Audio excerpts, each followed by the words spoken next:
Hello, I'm Paul Green, and you'll have to forgive me today. I'm a little bit hoarse, so I'm drinking a lot of water.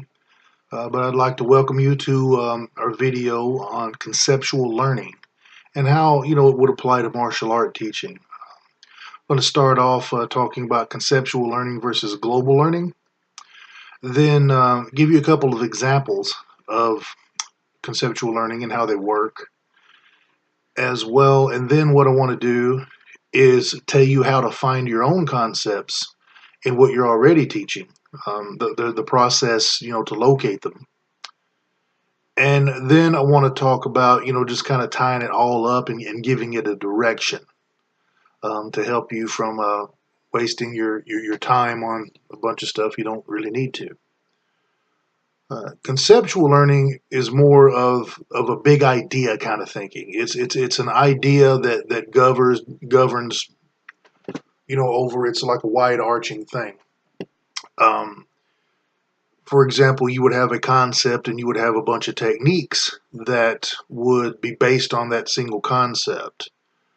Within that, the lingo, they're called exemplars. So you would have our best examples of this concept. And so you don't look at techniques just as techniques, you look at them as examples of something larger. The opposite of that kind of is what I learned. The term I learned it as was global learning, or a global learning method. And global learning is just you learn a lot of techniques, and then at the end, supposedly a light comes on. Does have value. Sometimes you just need to know a technique. It's not just about learning concepts. Sometimes you just need the thing. If you're locked out of your house, for example, you don't need to know the idea and the concept of how a lock works. You just need somebody to open the friggin' door.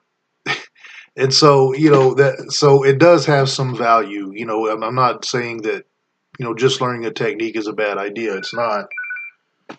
Oops. Some spam person calling me.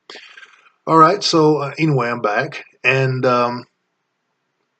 so, I don't want to, disparage that in any way because it's, that wouldn't be accurate as well.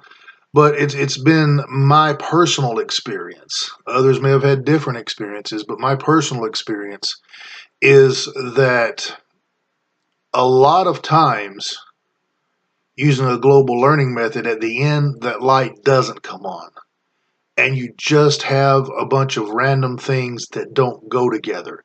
Or maybe they do go together, but you're unable to piece them together. So I tend to prefer conceptual learning because I feel that it allows for more adaptation and it allows for more creativity.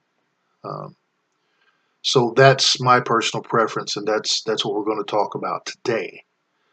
Um, Now, what I want to do is give you a couple of examples of some concepts. I want to start with a martial art position that everybody knows, and that position is a full mount. That's where you're laying on your back, and somebody's sitting on top of you, and straddling you, and they may be punching, or they may be grabbing at certain things or whatever. But it's just a basic position. Now, when I started, grappling and everything, I've been, involved in martial arts since 1977. But when UFC hit it big and everything, and Brazilian Jiu Jitsu was just becoming well known, they didn't have schools on every corner. Not at all. I mean, it was something seen. I think we only had like one person in the state of Alabama at the time that even had a rank in it, and he had to go to Brazil to get it. Um, but so where we had to learn everything was off of videos, and you would get videos on full mount escapes. It'd be like these hour-long videos, maybe even 2 hours. They just had tons and tons of techniques. And it's not that any of the techniques were bad. They all would, work under the conditions that they were presented. It's not, saying that they were bad techniques. But the thing is a lot of them or most of them tend to be based on the same concept. And that concept that I want to introduce you to, or an exemplar, is table leg theory. And we're going to talk about exemplars of it. Table leg theory would be the concept. But table leg theory, very simply, is that you have a table, got 4 legs on it. If you take 2 legs off the table will fall over. It's pretty simple. Now, you look at some of these full mount escapes that are taught, and once again, they can all work. Every one of them can work. I wouldn't call any of them a bad technique, by any stretch of the imagination. I wouldn't do it. It's not accurate to do it. But you see some where the guy's on top of you, and you would buck and grab him, around the waist, pull him down, then buck and roll, and you would roll him. Okay, that can work, but it draws an assumption that you don't know to be a fact. You're predetermining when you do that when the guy puts his hands down, he's going to put them down here and stop short as opposed to out here. Or that if he puts them here first, he's not going to be able to get here before you can buck and roll him. And we assume those things, but we don't know either one to be true. It's logical, but we don't know it to be true. We don't know until it happens. But what that's based on, the reason that technique works is because he can't get his hands out here fast enough to post, to block it, to keep you from bucking him. Another one, a guy sitting on top of you, maybe he's punching. And you buck, and he puts his arms down, and maybe he will put them out here, but you can reach and pull one in tight and wrap it to you, and now he's not able to post on this side. Of course, you're trapping the leg too. I forgot to mention that, but trapping it and you buck and roll. And the reason you can roll him is because he can't post his arm out here to stop you from rolling. Or let's say he's sitting down, he's straddling you, but he's more down towards your waist as opposed to being up higher, which that can cause the technique to vary. But so let's say he's sitting down there, and you buck, and you're able to reach his head and twist it, and then buck and roll him. Okay, once again, can work. So what makes that work? Well, A, he's got a weak neck, he doesn't tense it, but also the fact that he's going to be fighting with your hands to, get them off of his head so he doesn't hurt his neck. And because of that, you're going to be able to buck and roll him because he can't put his arms out here, or he's choosing not to. Do you see a running thread here? All of that centers on the person not posting their arm out there. That's a commonality between all of those. So that's the one thing that you've got to overcome. So you can teach those techniques as exemplars or examples of that concept. But see, if they know the concept, they could also do things on the fly. If they know that this is the goal, and I'm trying to keep this person from posting their arm out here, maybe I try to grab it and they pull it back, but I can reach up and grab it since they pulled it back and, and buck before they do it.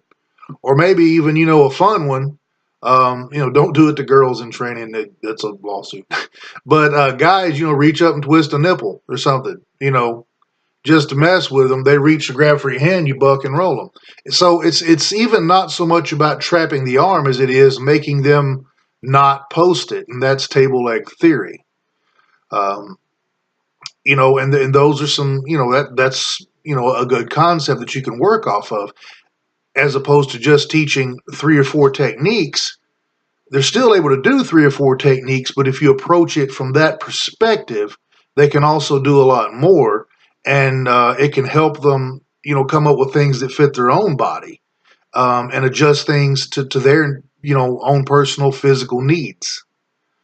Uh, so that's, that's an example of a concept. Another one, I don't know if this term is actually correct. I don't think it's really descriptive enough, but I learned it as a predator versus prey mentality. Um, and what it basically revolves around is you're kind of flipping the script. How I demonstrate this in class, when I'm demonstrating it, is I have somebody choke me, and they're choking and everything, and then I just reach out, and I don't do it hard. You don't want to injure anybody in class, but I just kind of poke them in the eye, but not, like I say, not very hard, just enough to where it's uncomfortable, and they always let go of the choke. Um, why did they let go of the choke? Well, because the belief is that a person's need to defend themselves, once they realize that they're in danger, that's going to outweigh their want to attack you.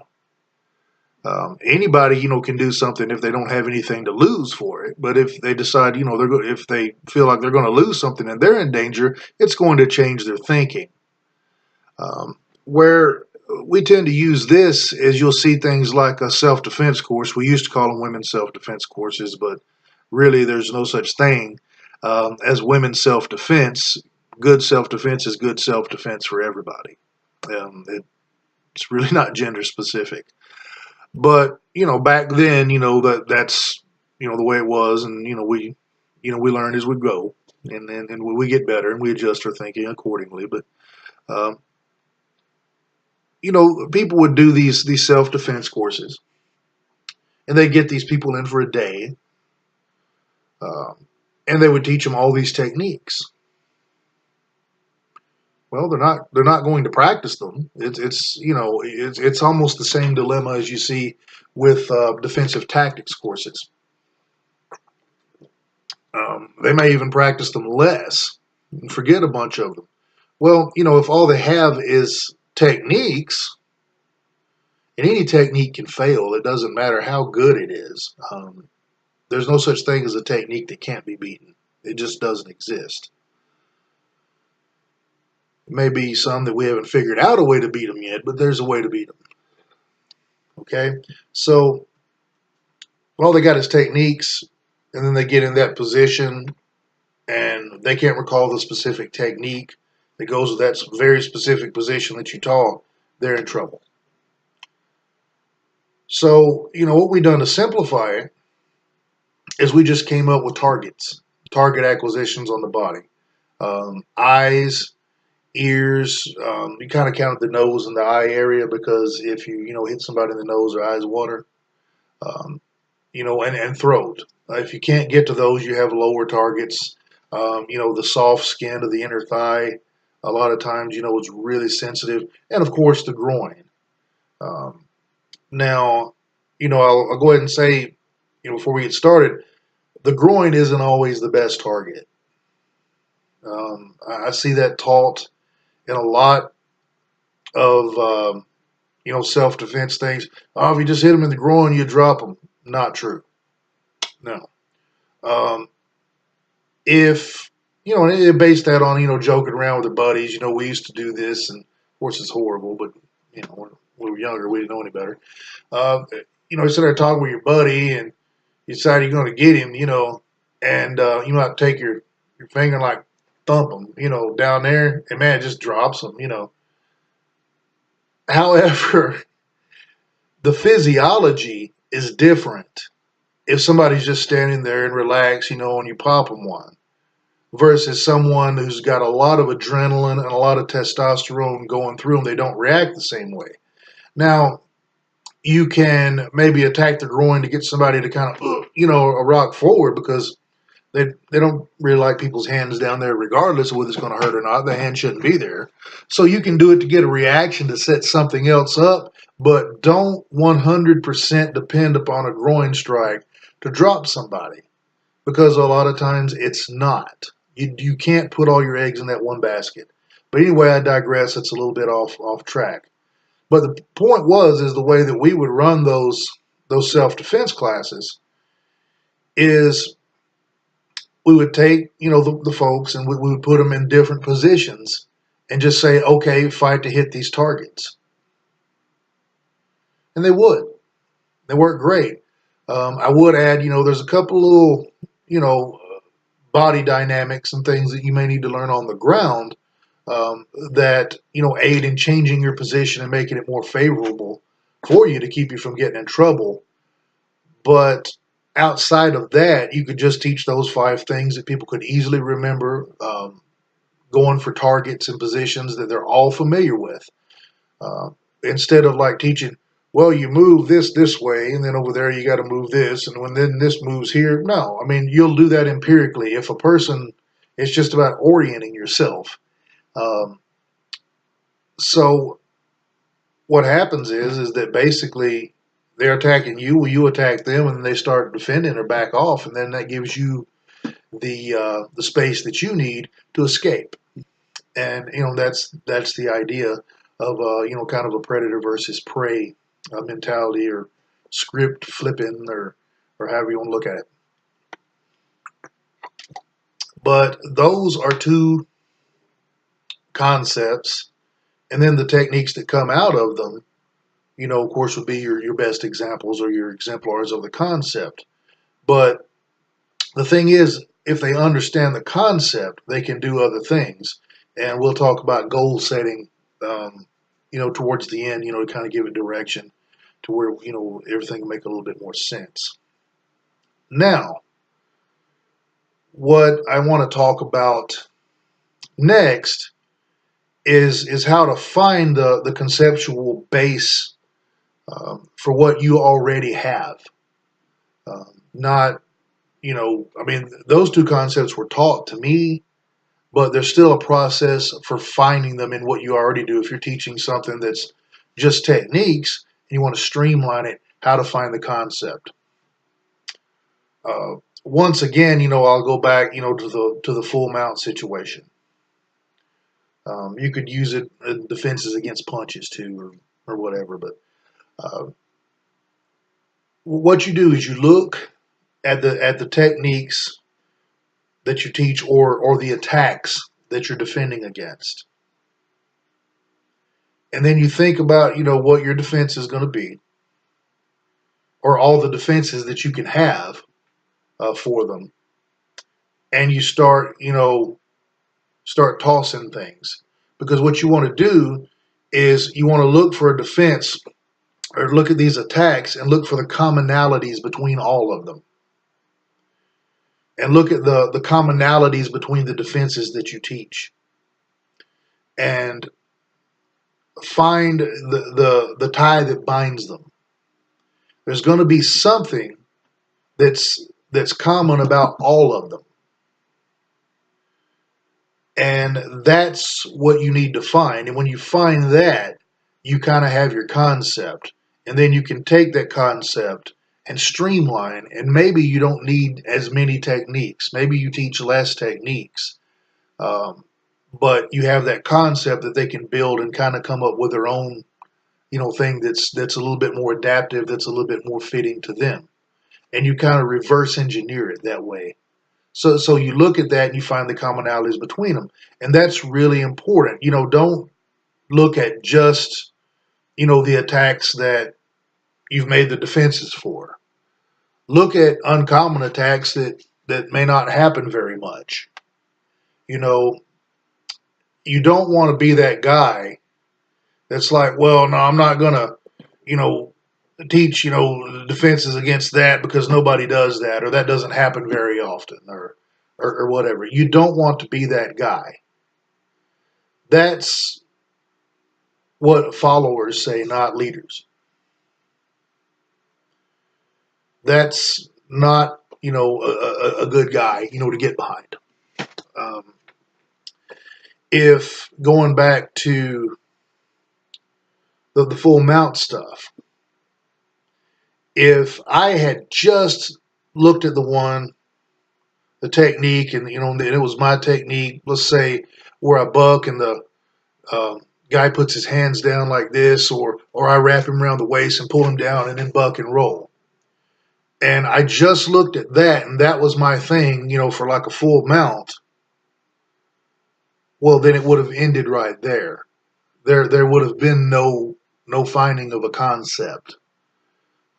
There would be no adaption. It would have died right there where it was. Which would have been very unfortunate because looking at all the possibilities, not just the most common, but all of them, I was able to find that concept and hone it down and really streamline something that everybody, who comes to my courses is able to benefit from. Because you have people that may not be able to do this certain technique, it's not right for their body type, or they may have to make an adjustment this way because of a huge size disparity or something, but they can still take that basic idea of keeping that person from posting and they can come up with something that's workable for them. But had I just, been dismissive of these other things and said, well, nobody does that or whatever, then my students would suffer. They wouldn't have that ability to adapt because they would have no concept to work from. It would just be, me following what some other guy said and going along with it and all that kind of stuff, never questioning anything.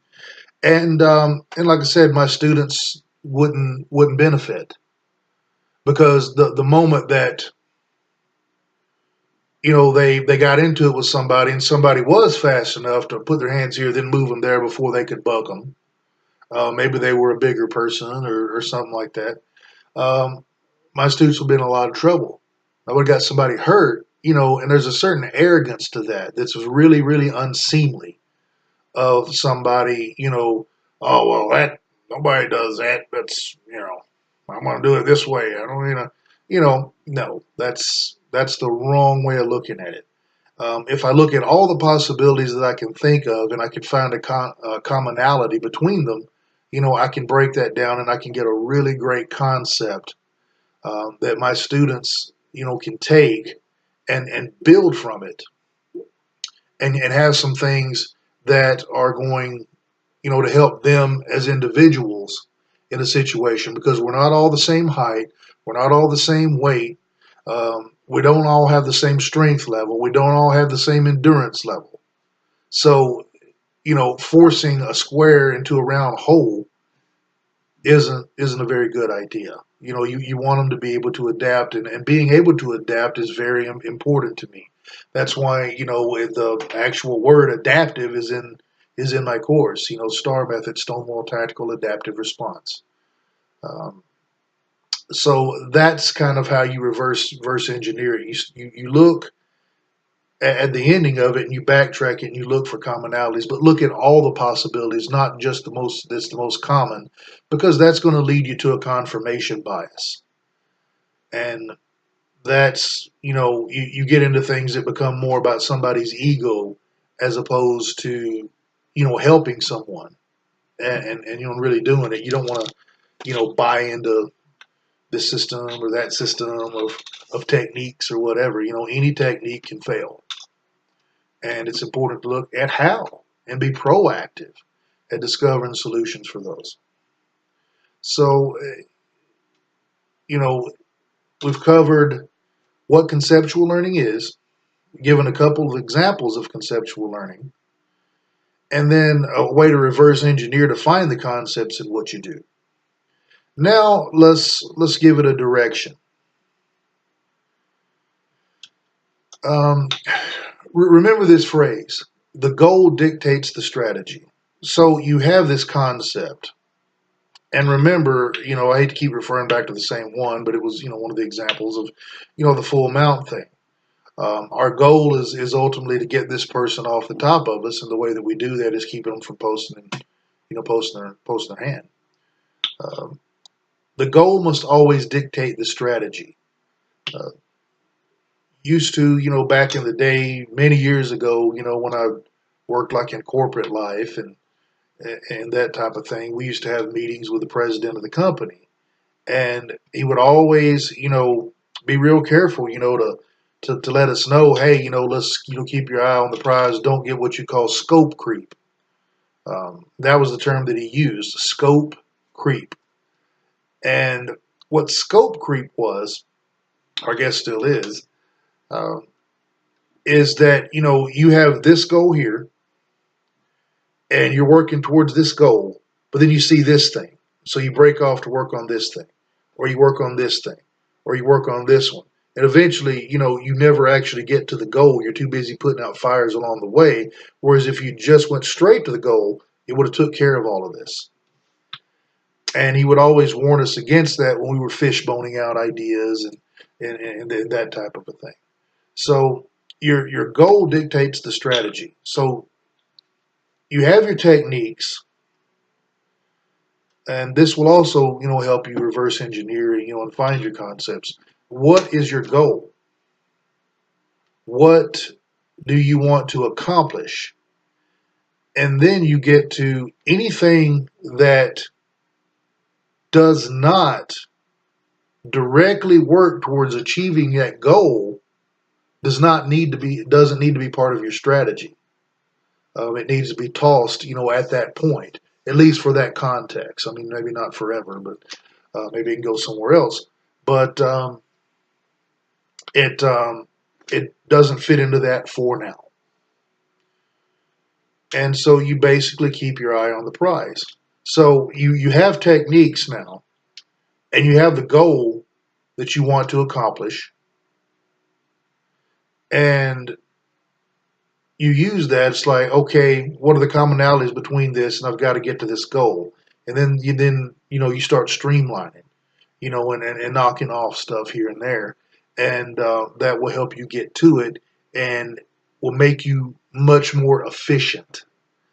I often ask a trick question, from teaching, jujitsu or judo or something like that, where it's, let's say Ippon Seoinage is your throw.